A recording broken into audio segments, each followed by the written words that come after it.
Day 24, Genesis 35 through 37. This is just the word where we're reading through the Bible chronologically in a year. Day 24, Genesis 35 through 37. Then God said to Jacob, "Arise, go to Bethel and dwell there, and make an altar there to God who appeared to you when you fled from the face of Esau your brother." And Jacob said to his household and to all who were with him, "Put away the foreign gods that are among you, purify yourselves, and change your garments. Then let us arise and go to Bethel, and I will make an altar there to God, who answered me in the day of my distress, and has been with me in the way which I have gone."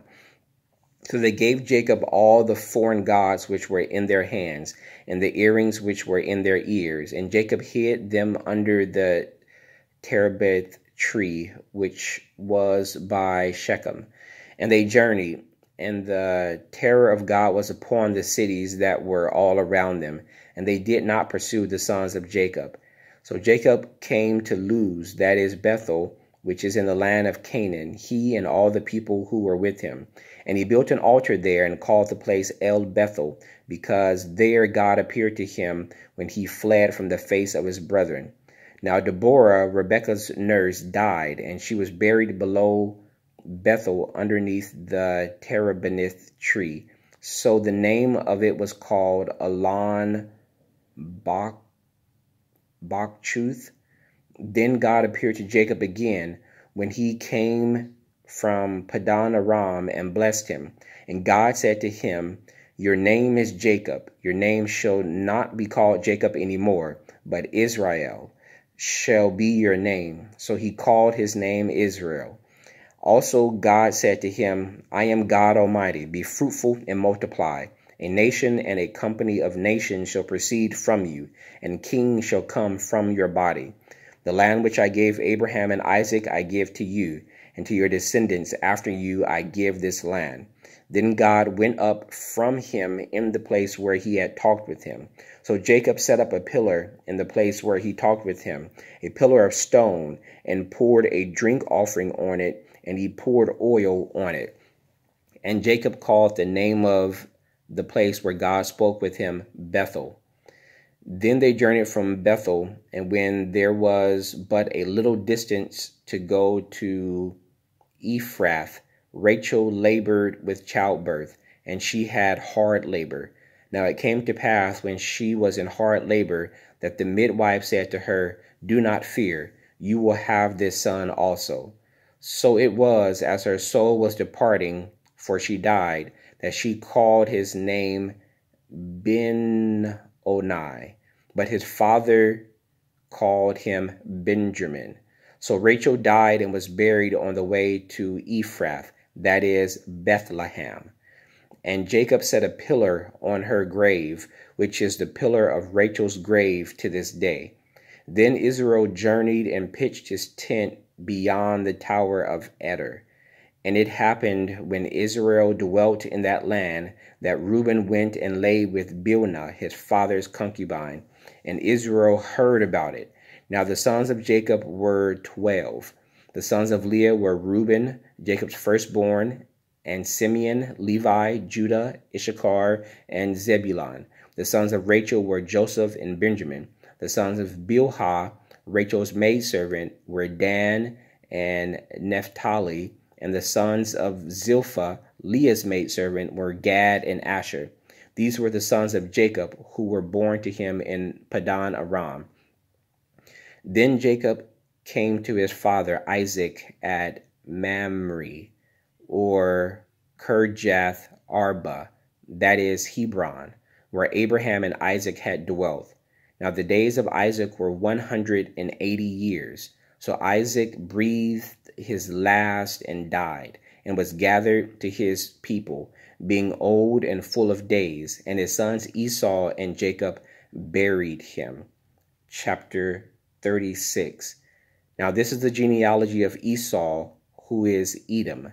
Esau took wives from the daughters of Canaan, Adah, the daughter of Elon the Hittite, and Aholibamah, the daughter of Anah, the daughter of Zebeon the Hivite, and Basemath, Ishmael's daughter, sister of Nebajoth.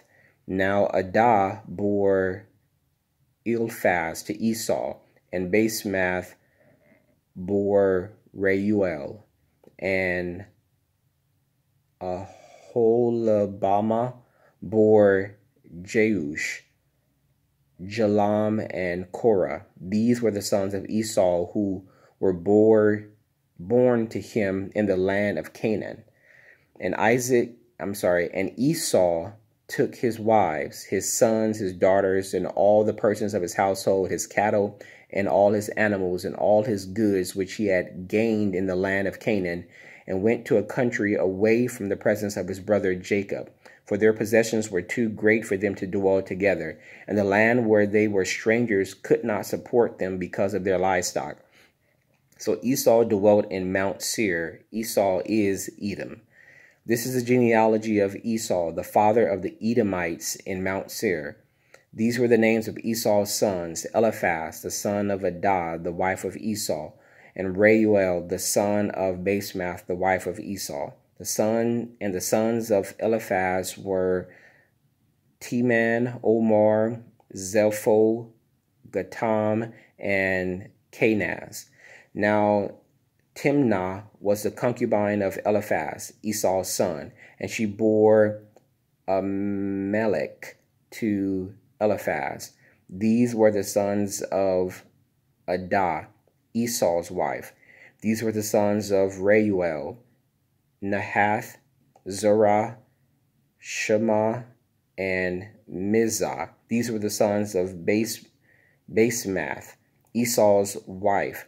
These were the sons of Aholabama, Esau's wife, the daughter of Anah, the daughter of Zibeon, and she bore to Esau Jeush, Jalma, and Korah. These were the chiefs of the sons of Esau, the sons of Eliphaz. The firstborn son of Esau were Chief Teman, Chief Omar, Chief Zepho, Chief Kenaz, Chief Korah, Chief Gatam, and Chief Amalek. These were the chiefs of Eliphaz in the land of Edom. They were the sons of Adah. These were the sons of Reuel, Esau's sons: Chief Nahath, Chief Zerah, Chief Shema, Chief Mizah. These were the chiefs of Reuel in the land of Edom. These were the sons of Basemath, Esau's wife. And these were the sons of Aholabama, Esau's wife: Chief Jeush, Chief Jalam,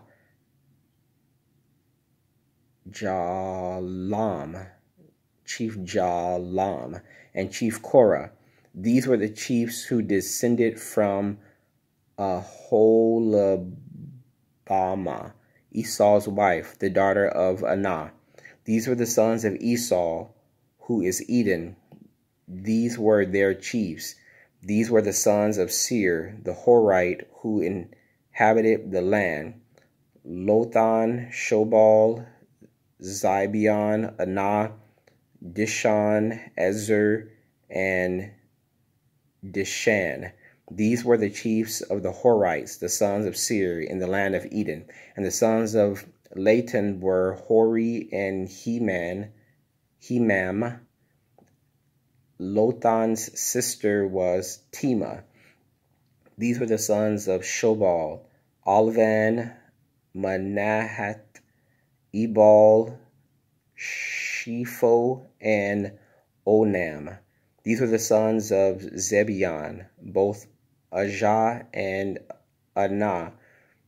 This was the Anah who found the water in the wilderness as he pastured the donkeys of his father Zebeon.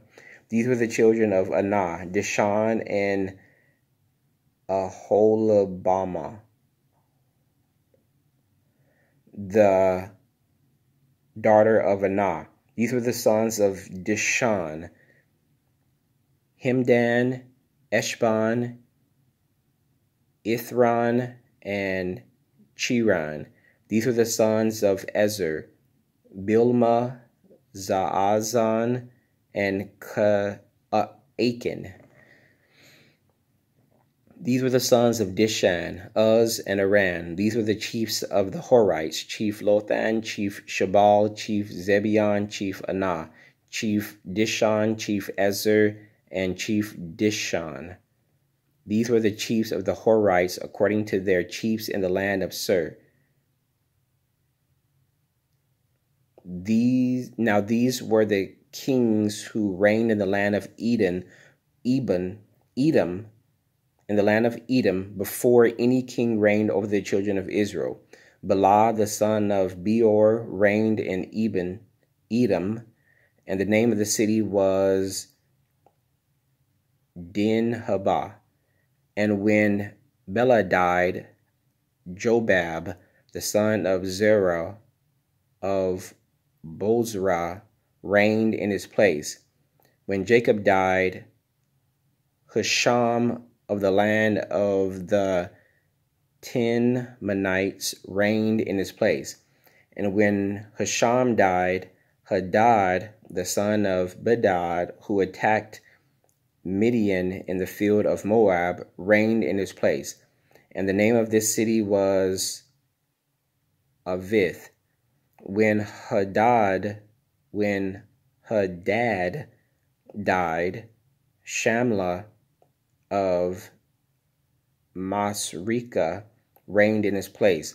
And when Shamla died, Saul of Rehoboth by the river reigned in his place. And when Saul died, Baal-Hanan, the son of Achbor, reigned in his place. And when Baal-Hanan, the son of Achbor, died, Hadar reigned in his place. And the name of this city was Paul. His wife's name was Mehethabel, the daughter of Matred, the daughter of Mezabhab. These were the names of the chiefs of Esau, according to their families and their places by their names: Chief Timnah, Chief Alva, Chief Jetheth, Chief Aholabama, Chief Elha, Chief Panan, Chief Kinza, Chief Teman, Chief Mizar, Chief Magdiel, and Chief Aram. These were the chiefs of Edom, according to their dwelling places in the land of their possession. Esau was the father of the Edomites. Chapter 37. Now Jacob dwelled in the land where his father was a stranger in the land of Canaan. This is the history of Jacob. Joseph, being 17 years old, was feeding the flock with his brothers, and the lad was with the sons of Bilhah and the sons of Zilpah, his father's wives. And Joseph brought a bad report to them to his father. Now Israel loved Joseph more than all his children, because he was the son of his old age. Also he made him a tunic of many colors.